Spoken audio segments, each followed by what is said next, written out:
Welcome in, everybody, to Fantasy Pros MLB. This is Leading Off Live. It is me, Joey P. Joe P's appeal with me, of course, is the Welsh. It's all the peanuts and the Cracker Jacks here on Twitch, twitch.tv/fantasypros.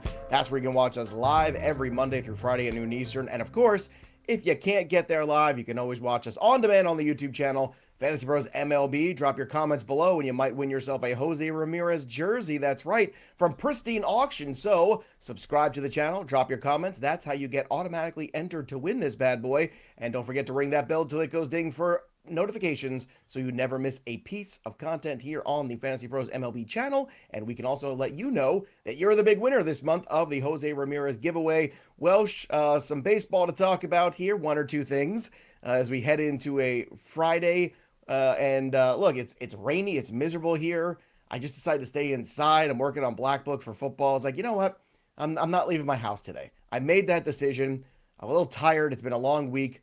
What do you got going on this weekend? Anything big and fun happening for you? Just finding new best friends, as I always do. Yes, beautiful, sunny weather in Arizona where baseball is gorgeous. You're the only one complaining. Everyone else has got gorgeous weather. I'm going to watch some baseball, celebrate the mothers, and that's about it. And like I said, make new best friends, as I do on the backfields, which we'll talk about here in a little bit. Happy Mother's Day weekend to everybody out there and the moms watching today also. And, of course, you know, it's a weekend, which means it's full of more football for me to coach on Saturday and on Sunday. So we're going to sneak in Mother's Day somewhere around Sunday evening. That's my guess of what we're going to do. The Rockies, it'd be nice if they snuck in some wins once in a while because they are struggle bus. The Tigers outscored the Rockies 21-3 in a doubleheader yesterday. It's funny because yesterday the Pirates moved on from their manager, Derek Shelton. He had been there for a few years, some mixed bag results, obviously not the best teams to work with. But I guess my big question is, how in the hell is Bud Black still managing the Rockies? I know they haven't given him a lot to work with either, but this is all-time embarrassing bad. The body language on the players is bad. You look at the dugout, it's just a mess right now. Kyle Freeland was crying during a press conference, like, don't give up on us. And it's like, I mean, so how does Bud Black still have a job? Like, what, they just don't care? Is that what's going on here? They just don't care anymore? No, I think they do, but I think it's one of those things that the expectations were you were not going to really be a winner. What are you served by firing mid-season a manager for a team that is awful when you knew you were going to be awful and what you're building for? End of the year, should be gone. Should 100% be gone. But they, I guess I can't speak to the culture, but the construction of the team has been pretty piss poor.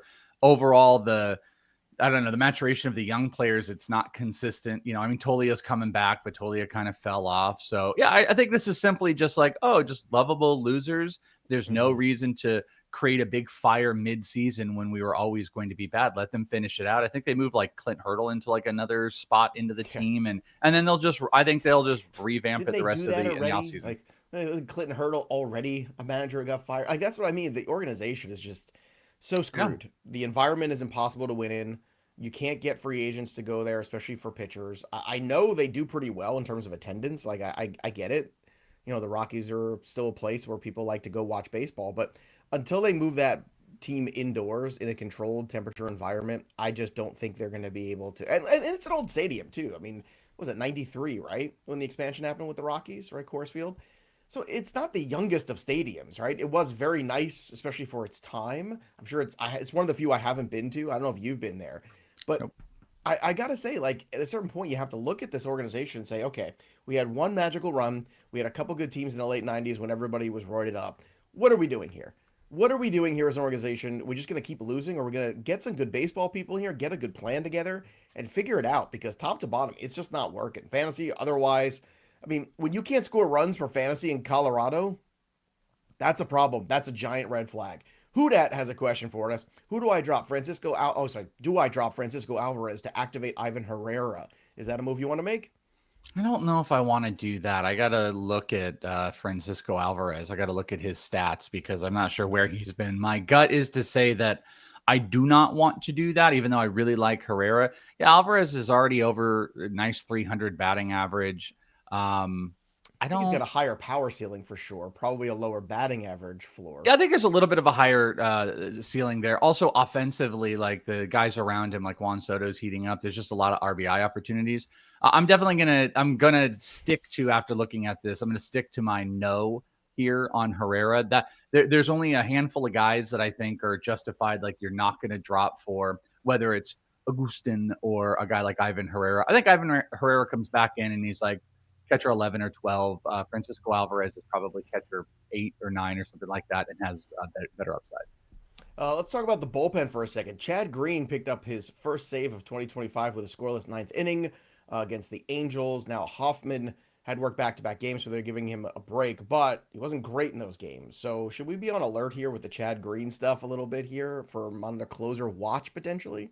I'd say no. I don't. I think it's always fun to pay attention to these if you're in the speculative market, sure. But I think they're pretty locked in with Jeff Hoffman. He's the guy. So I'm not cutting anything of significance. And I think we've talked about a lot of other guys. You know, like I know Shelby is still on some, even Ginkle, but Shelby and Ginkle are on like weird ground for a lot of people. I'd rather have them than speculate on Chad Green.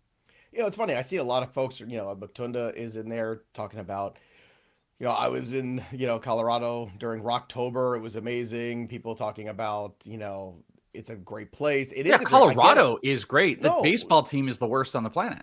I know, but no matter how great the ballpark is, no matter how good the attendance, like if you have good attendance and you have people who are still excited about being Rockies fans and all of that stuff, I understand.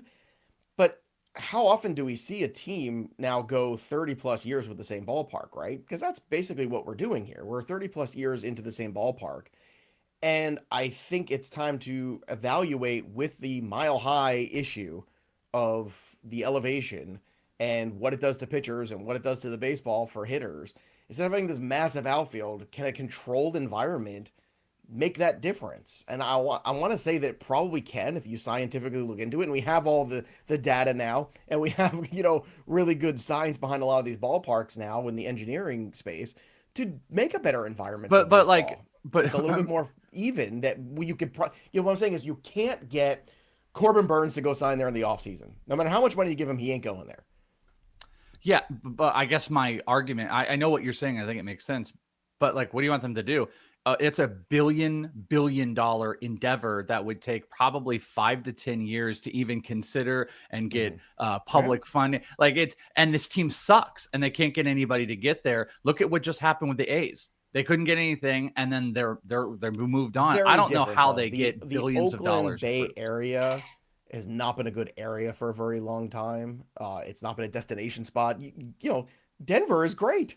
The Bay Area in Northern California, not that part of the Bay Area. The Oakland part is not exactly. I guess Alameda's not. Yeah, sure. And I got to tell you, San Francisco is not exactly the hot spot it used to be either.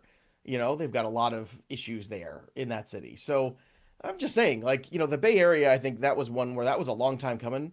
The Denver area is still destination. Anything around Colorado in that spot is still destination. Still a lot of money going around there. I just think it's time. I want to ask you about Dean Kremer, who was at a 7 ERA, but over his last 2 starts, he's gotten it down to 5. The last 2 starts have been really solid. 7 innings yesterday, too, against the Twins. Pretty good opponent. 8 strikeouts.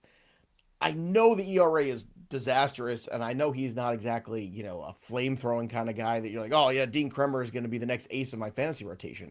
But should people be paying attention to these last 2 starts? Because the last 2 have been solid for Kremer. Is he turning a corner? I'm going to respectfully say, yes, he's turning a corner, but no, do I have any interest in him? Not worth adding. Okay. Maybe as a spot starter in really good situations, I think that's where you can pay attention to.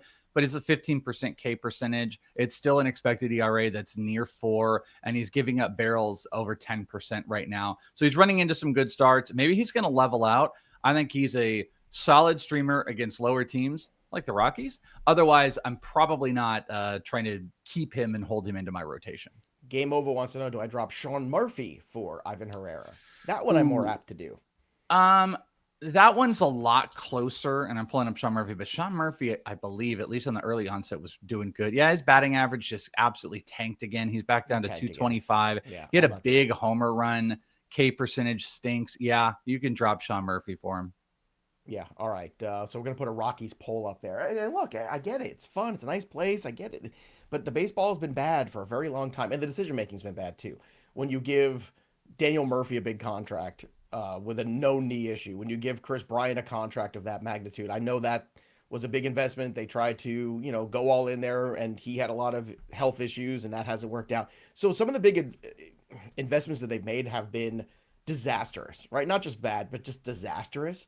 So I understand, but the problem is you're not really doing a great job of prospecting with the Welsh. You know what I mean? Like you're not bringing up a lot of guys that people are getting excited about. Oh, their developmental kind of sucks. Been terrible. Even to the age where they had, Carlos Gonzalez and those guys, but like again, injuries once again continue. They used to just plague them. A really interesting thing too is like instructional leagues are kind of optional and rookie. There was like 3 or 4 years ago, the Rockies didn't take part in they weren't having a rookie ball team, a complex team. They didn't do instructs. Like they just didn't take part in a lot of stuff that was really solidly developmentally. And then they changed and did it. So them and the Angels have always been a big question out here in Arizona.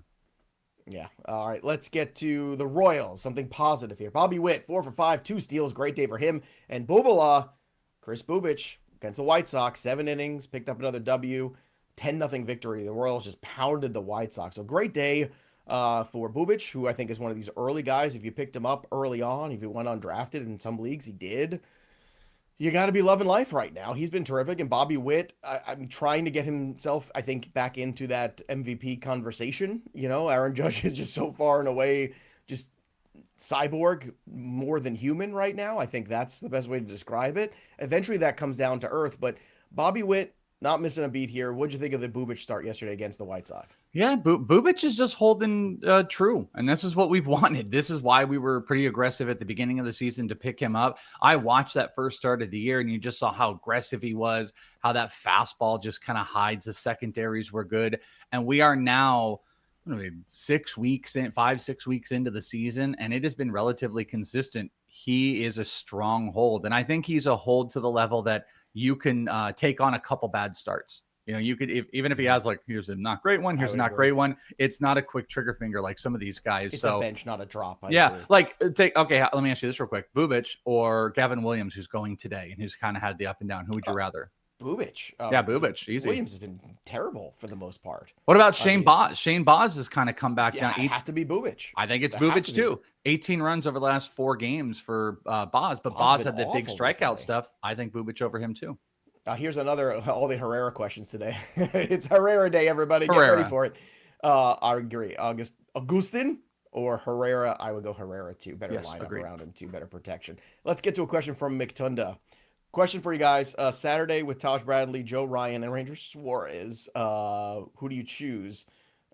Or Sunday Alcantara. He's saying choose your day. Saturday, Taj, Ryan, Ranger, or Sandy/Sunday Alcantara, Polanco, and Eflin coming back, which with my league settings, I can only start one of those days worth of pitchers. So that's weird. So Saturday we get Ryan, Bradley, and Suarez, or Sunday we get Alcantara, Eflin, and Polanco. It's so easy Saturday. It's so easy Saturday, McDonough. It's not even close. But I do like the name Sunday Alcantara. Yeah. Although I would be nice to see, that start is important. I want to see Sandy do well against a White Sox team that just got destroyed by Bubala. Bubala's great, but Sandy, this is your opportunity to take advantage of a subpar lineup that's got one guy, Sunday Alcantara. He's had a case of Alcantara. He's had a case of the Mondays though, so we need to get back to Sunday. Yeah, Sundays over Mondays for Sandy. You know who else has had a case of the Mondays lately? Jack Leiter. Jack Leiter gave up 4 runs, walked 4 guys, 5 1/3 innings. Called that. In a loss to the Red Sox yesterday. His last 3 games, here we go. These are just numbers with no feelings. Just numbers. Last 3 games, 8.31 ERA, 13 innings, 12 earned runs, 10 walks, 8 Ks. Can you say Nepo baby, Welsh? Can you say it? I still don't know what you're getting out of this. I still don't think you're like... he is overrated. I'm saying he has gotten way too many chances. I'm saying he is not that great. And if his name was not Leiter, he would not be in the major leagues right now. Yeah, I just still do not agree with... I know you want to be so right on this. I said he's going to give up 4 runs, gave up 4 runs. He's not great. I'm also going to say that. I don't think he's incredible.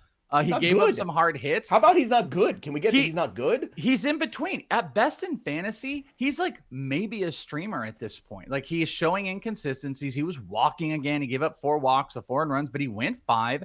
The hard hits, actually, he didn't give up like an incredible amount of hard hits. You want to see more swing and miss stuff, which we didn't really get out of this. His slider, curveball, they didn't do anything. It was really all fastball, only a 17% whiff rate, which is definitely stinks. Called strike rate, 26%, kind of sucks. But mainly the slider's got to get the work off of. Fastball and slider were both under 50%. So like he is a below average pitcher. Is he like the worst? No. Can he bounce back? I think so with that slider. So I don't know. This is a weird one. We always do that. It was like, yeah, if he would have gotten 7 runs, I'd have been like, boy, it's going in the way of where Joey's. Well, the biggest statistical comp over the last 15 days, over 3 games, is Quinn Priester. Do you think he's any good? No, I think I don't think he's that great, but he is a major league starter. So again, that's like for now. Are these guys? He's not a major league starter for the entire year for that team. No way. No, well, they got Logan Henderson, the rumor coming up again. I guess we also have to define what are we talking about. Is he not good fantasy or is he not good real? I think he's below average in real life, but he's got a great slider and a power fastball, but his command issues are coming back. He's worse as a fantasy option, so I don't disagree with you there. Like there's a gajillion other starts I could have than Jack Leiter. And instead of like holding on to a Jack Leiter, you get streaming spots in here. Jack is simply a pick on a bad team streamer until he starts throwing strikes again. Okay, I understand Leiter was a good college prospect, but I also understand that he hasn't necessarily lit the minor leagues on fire for a very long period of time where you would say, yes, this is our future in the rotation. And that's where I'm struggling with it. Sandy Alcantara or Leiter rest of season. Oh, Sandy. Even though Sandy's like exponentially statistically Billy worse. was asking here. So I'm not discounting the fact that he was once upon a time a prospect that, again, from a draft standpoint, made sense. He was a big-time college pitcher, which brings us to today's Microsoft Chasing Challenger segment. Just like the athletes who push boundaries and redefine what's possible, business decision makers today are turning challenges into opportunities, and Microsoft meets you where you are with tools and guidance to help you make an impact with safe, secure AI solutions, which we're going to have some on the show today. We're going to have some AI solutions. Whatever challenges you're facing, Microsoft empowers you with the expertise to say, bring it on. And in this segment, we're going to talk about the challenges facing Major League Baseball teams who get obsessed with the last name. Jackson Holliday, I still think is going to be a good player. Kevin Biggio was not. Bo Bichette has been very good at times, not so good at others.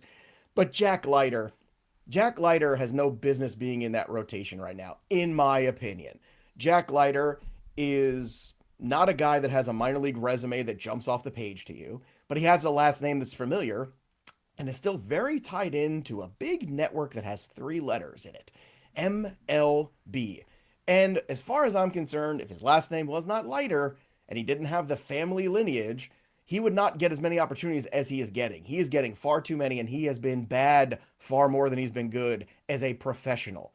As a college pitcher, I totally understand the investment. I get it. I understand why the expectations were high, maybe too high because of his last name. Perhaps that's a double-edged sword of being a Leiter.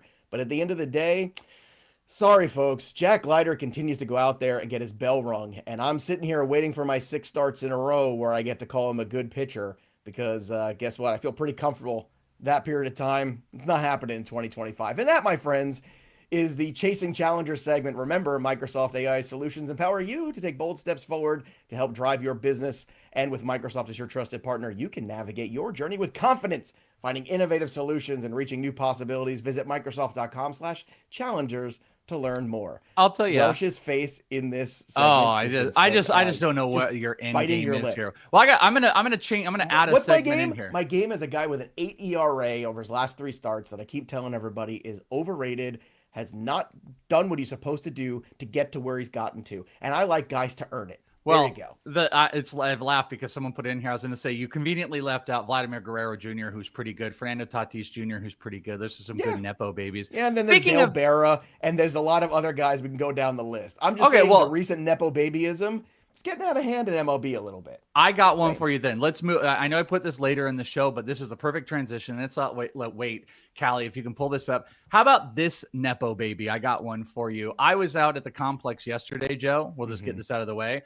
And I saw Manny Ramirez's kid, Lucas Ramirez, and I got his first professional home run. And this will lead to something. Can we show that video? Speaking of, let's have a Nepo baby segment. It's all Nepo baby here. Okay, so Lucas Ramirez playing in the complex league, getting his first homer. I'm still transitioning to see if we can get it here to my boys.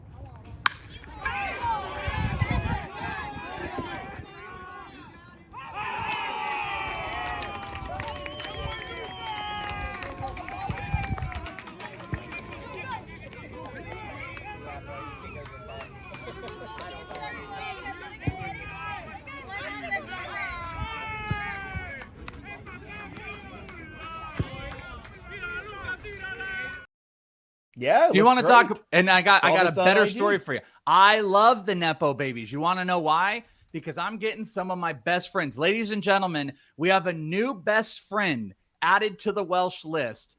Ladies and gentlemen, not Lucas. Well, Lucas Ramirez did follow me. But are you ready for this? Drum roll. Yeah. Manny Ramirez is now my best friend because, ladies and gentlemen, you can see it right there. Not only did he comment on the video, look at the top. Manny Ramirez is following the Welsh on Instagram. We are now best friends. So just want everyone to know it's not just the kid, Nepo baby. I'm all here for the Nepo babies, but I'm also placating to their fathers. New best friend of the Welsh in the show, Manny Ramirez. All hail the Nepo babies. There you go. There you go. I'm all for that. Manny Ramirez should be in the Hall of Fame. Kid looks good. Like the swing. He's got a good frame, obviously. So, hey, I think this is lovely. But again, you know, my best friend.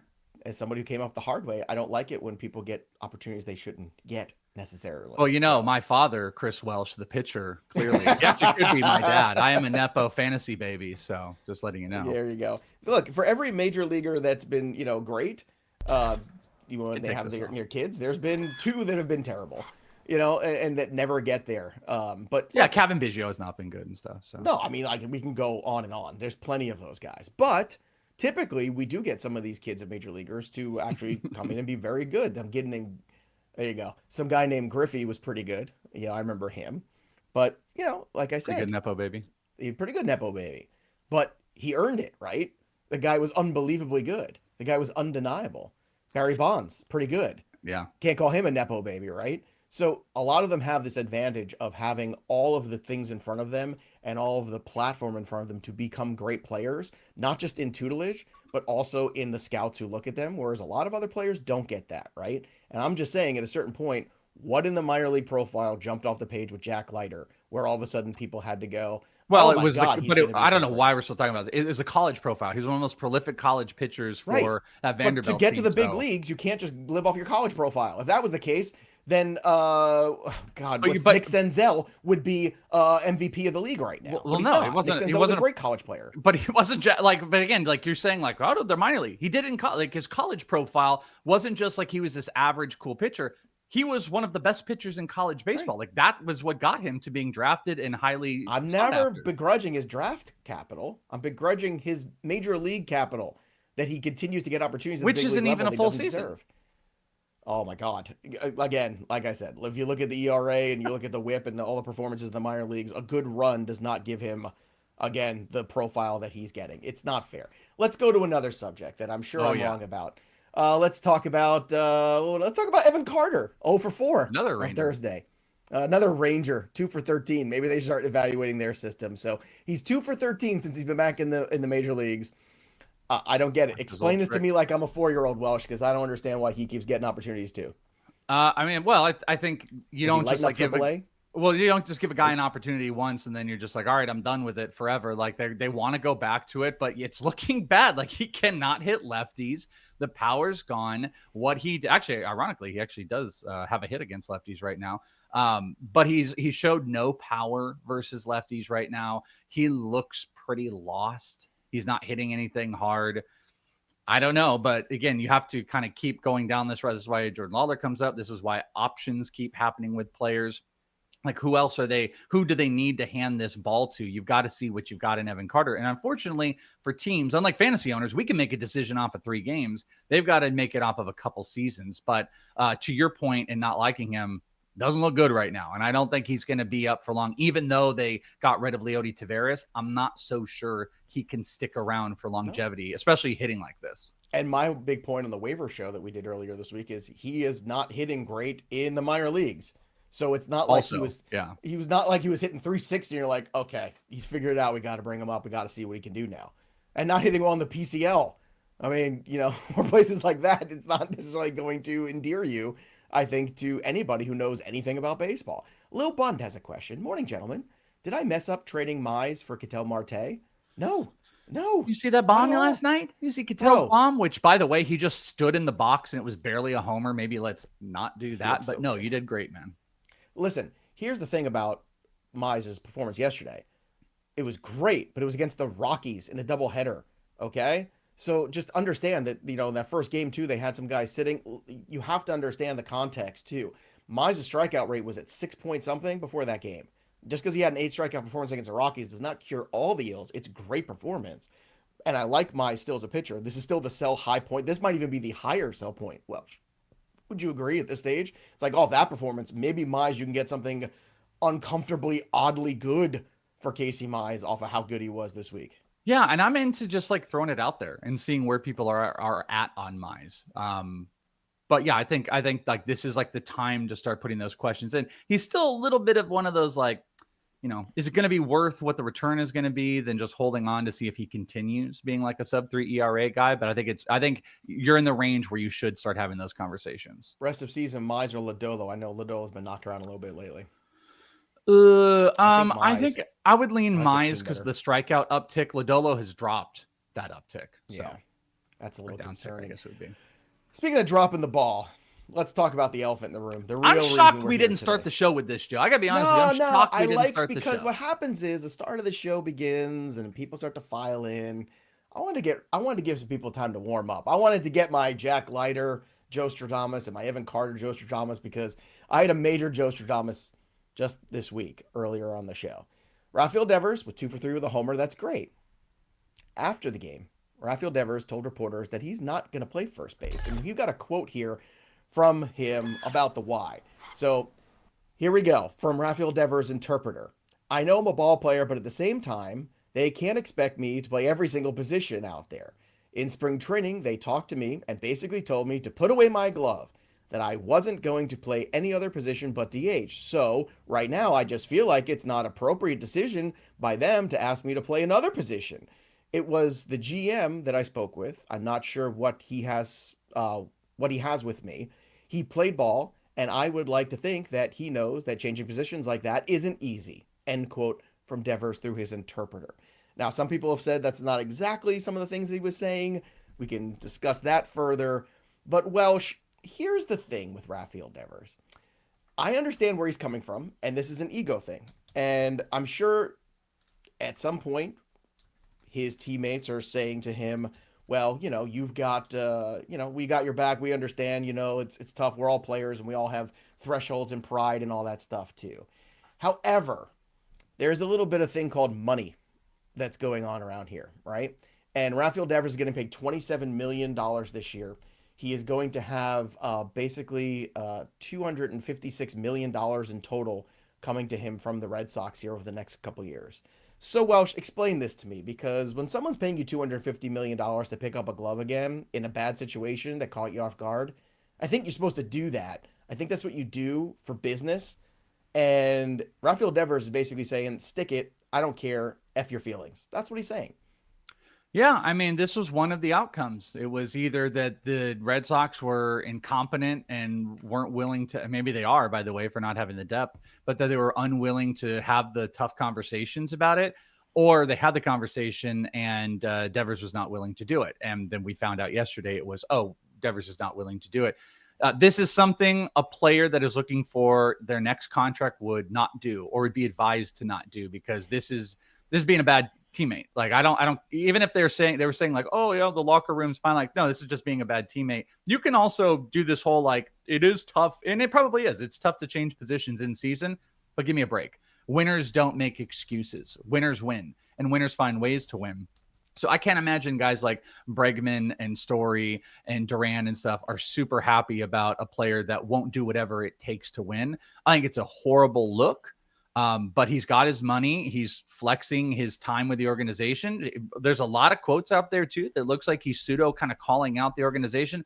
I think it's as bad can be. And I think the hardcore Red Sox fans, hardcore, are on two camps, either hardcore defending or hardcore out on him. And frankly, I would be out. I think this is just bad across the board. So many bad things in the profile we've seen. He's been mediocre. He cried about having to move off of it. Now he's like, "Oh, you took my ball away, so now I'll never play." And he's doing that. And I think it is bad. I personally, to me, this is the type of thing where it's like you try to see if you can find a match to get him out of town and get him in here, because this is bad for the team. Maybe it's good for Devers.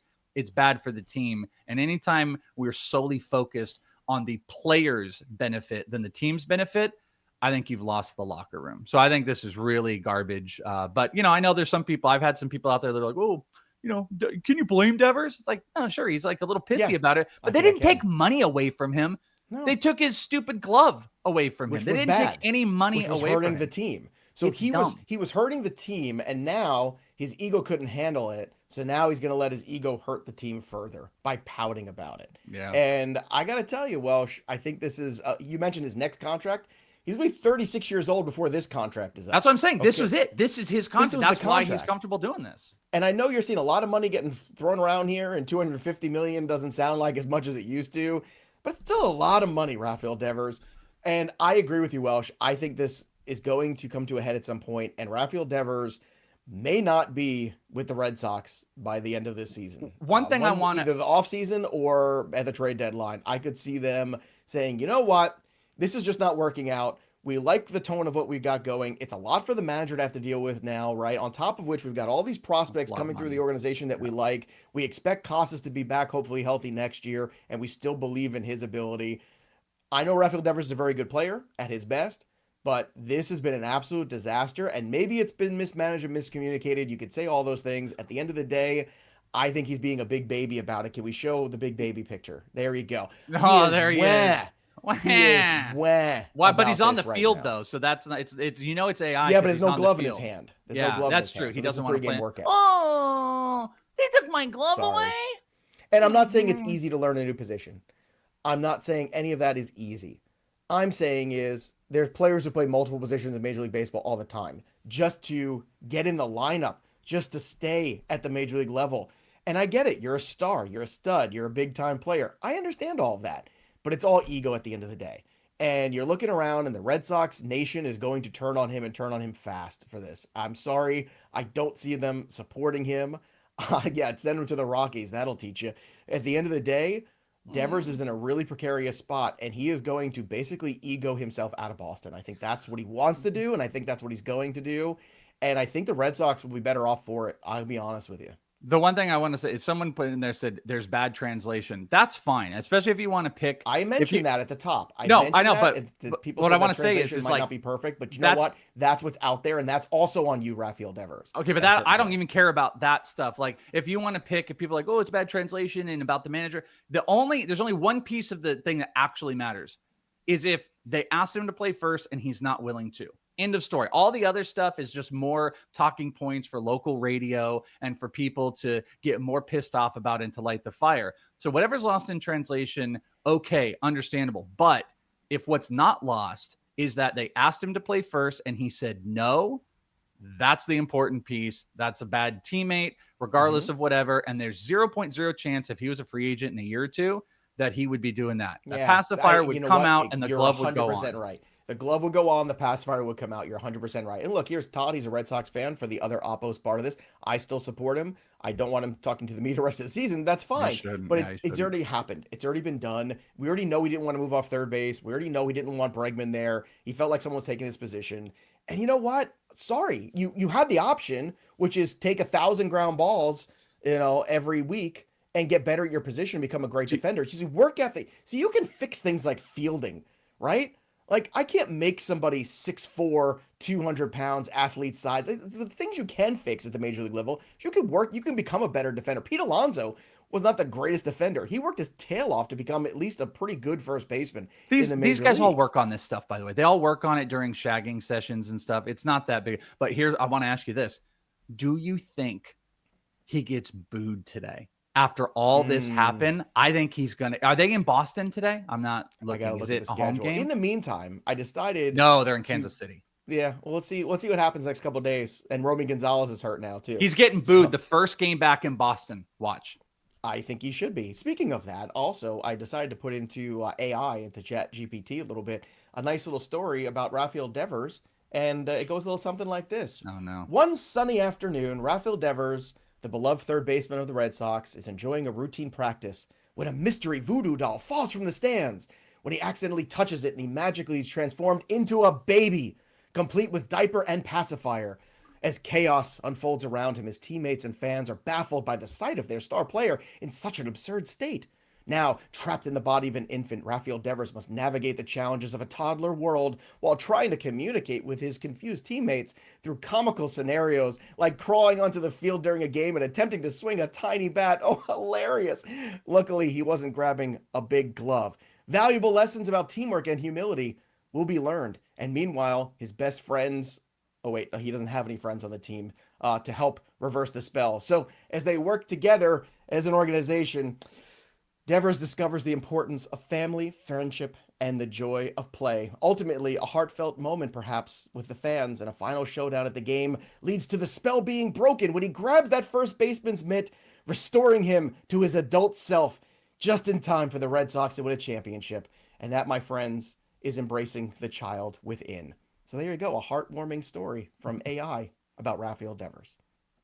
I'm surprised. I thought the whole story would have been translated like, wah, yeah, that could also be true. Let's move to the Lookie today. The Cubs are promoting Kate Horton this weekend. I would venture to say tomorrow seems like what we're getting.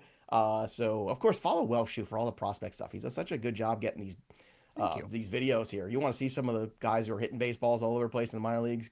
Follow the Welsh. Is it the Welsh over on the IG and the Twitter machine too? The three ups: Brandon Pfaadt, 6 1/3 scoreless innings. Junior Caminero, people were bitching about him. Well, he heard you. He had a home run. Yeah. And Casey Mize was terrific. We mentioned that. Yamamoto, not good. He's on the downs. A rare down for Yamamoto. 5 runs, 5 innings, 4 Ks against your D-backs. That had to feel good. Gotta love beating the Dodgers, right? It happened later too. It was a grand slam by Gabby, and then Cattell got in, but it happened a little bit later. Yamamoto was good early, but yeah, it was nice. No, eventually things fell off the rails there. Heston Kjerstad 0 for 4, 3 strikeouts.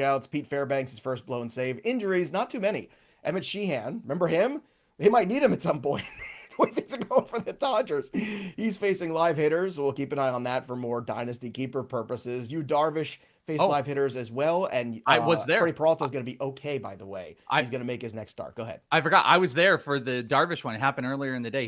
He wasn't at the game. I went to the facility. He pitched 3 innings, 40 to 50 pitches, tons of off-speed stuff. Joe Musgrove was there watching him. Darvish was super happy after. He was hitting all his spots. He looked pretty good, didn't get hit too hard. And then he jumped in an Uber Black, and it looked like, to me, that was the type of packing up, and I tweeted this, that he was heading out to the airport for a rehab stint, not in Arizona. But Darvish pushed the innings. It was pretty hot out. Everything was good. He was healthy. Good. So good reports on Darvish, and I completely forgot about that.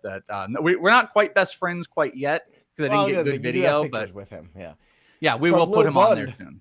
What I do with Butler, outfield consists of Merrill, Tatis, Carroll, and Duran at utility. Well, you're in good shape here. You just sit on Butler because eventually injuries will happen, something will happen, and you'll need Butler again. I just traded for Butler yesterday in a keeper league where his contract was only like $3. I traded like a $30 Santander and Kobe Mayo for $5 for Butler, and I'm willing to take that risk. That person's not going to be a fan of yours after that. It's a great trade. I'm huge on buying Butler right now. I am too. So I just bought him. So just be patient. And if you want to sell off one of those other pieces, you can, but I wouldn't. They're all too good. Let's get to the best bets of Friday with Joey P and the Welsh. Let's talk about the Phillies on the run line, -1.5, +126. Let's go fighting Phils against Gavin Williams and the Guardians. The Guardians having all kinds of issues. Randy Vasquez Look, normally not a big strikeout pitcher, but with the Padres going against the Colorado Rockies and the Rockies striking out as much as they do, I think we can get to 3.5, Welsh. What do you think? Over 3.5 at plus money? I'll take a shot. I actually kind of like that one. I was staring at that one today. It. I just want to let you know. 3.5 Ks, pretty good. And speaking of the devil, Lawrence Butler, I think he's starting to get hot again. I like what I'm seeing. I know they dropped him in the order, but still had a home run the other day. I think things might turn around. He's got the Yankees this weekend. Let's go plus 105 for him to score a run. Welsh, what do you have for the people? All right. Get back to my bets here. Jumping in for my best bets of the day. I have got a couple total bases. We're going to go with Corbin Carroll, 1.5 over total bases today. Like that setup. Juan Soto, he's been kind of hot. We're going to go over 1.5 total bases as well. That is plus money. And I do want to tell you, I wanted to go Colorado, but they are all juiced to hell. I mean, it is Jackson Merrill is 2.5 total bases, and it's barely plus money. Same thing for Tatis. Same thing for the whole crew. I've never seen it before. I haven't seen it often, but the hit run RBI total for Jackson Merrill was 3.5 over. So you're getting some absurd numbers. You'd love to play there. But today, Corbin Carroll, Juan Soto, both on the total bases. And then I'm going to pick on Gavin Williams. I'm going to take a strikeout under 5.5 strikeouts. We're going to go with the under on him. It is against the Phillies. Phillies have definitely had some strikeout issues, but I think this is more about when we get that lame duck Gavin Williams and he gets banged around a little bit. I just don't think he's going to be able to get to strikeouts because of Schwarber and Harper getting to him. So I'm going to go a little under strikeouts and some over total bases. Speaking of Schwarber, too, more to come on that. Make sure when you're betting, use the prop bet cheat sheet as well. It'll help you get the best values every single day, get daily prop bet value rankings based on projections, and find the best props like strikeouts, hits, home runs, and more. Use it now at bettingpros.com/MLB props. Just download the Betting Pros app. And remember, we got that free trial going on of Betting Pros Premium, 1 week for free. When you download it, when you use the promo code leading off only on Betting Pros, that's where the prop bet cheat sheet lives. And of course, don't forget, we've also got leading off for you, fantasypros.com/leading off. New customers place $5 bet, get $250 in bonus bets when you win on FanDuel. That's at fantasypros.com/leading off. To the board. Let's see what it looks like. A couple home runs yesterday, but 18. Marty's on a tear. The Welsh is still at 13. Wonky's at 12. Sammy Sosa jersey still up for grabs. I'm going with Schwarber this weekend. He's got a bunch of right-handed pitching staring him in the face, and I think we're in the middle of one of those hot Schwarber bomb streaks going on. So give me Schwarber tonight. Actually, he's at plus 360. Where are you going for your home run call? This is actually Welsh was my alternate one, so I'm sure it's gonna go crazy. Yeah, I love the Schwarber Fest call. That was for me last week, and I'm gonna go with Fernando Tatis Jr. All day, just all day. Ridiculous numbers. Colorado, give me Fernando Tatis Jr.